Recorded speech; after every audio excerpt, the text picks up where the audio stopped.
Bonjour à tous, ici Positive Coaching et dans mon podcast de ce soir, je te parle de s'excuser quand on a tort. Faire preuve de bonne foi et voir vraiment l'autre, ressentir l'autre et savoir s'excuser quand on a tort. Je crois que nous sommes tous égaux et que nous avons tous le droit au même regard et respect. Notre ego, EGO, nous fait parfois croire que nous sommes supérieurs, alors que nous avons tous au fond la même valeur d'humain. Je crois qu'il est intéressant de traiter chaque personne de notre entourage comme nous-mêmes.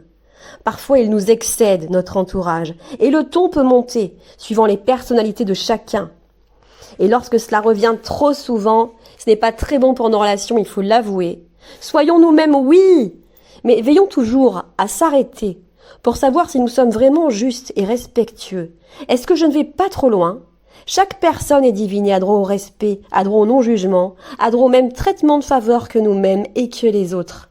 Faire taire l'enfant intérieur capricieux, ce n'est pas toujours évident. Moi-même, il m'arrive de m'emporter lorsque l'autre ou les autres ne me comprennent pas et expriment leur vérité. Seulement qui a tort et qui a raison dans le fond ? Cela dépend bien sûr du point de vue sur lequel on se place. Ne sabotons plus nos relations. Exprimons-nous avec indulgence et non-violence. Je pense que c'est la base de toute bonne relation. Les choses peuvent être dites, entendues et comprises par chacun dans le plus grand des respects. Il n'est plus nécessaire de s'égodiller. Aujourd'hui, je viens de décider de m'exercer à mettre de l'amour dans mes partages, même lorsque je suis en colère. D'éviter de ne plus partir au quart de tour, de respirer. Oh là là là là, attention! Énervons-nous au sport en étant actifs.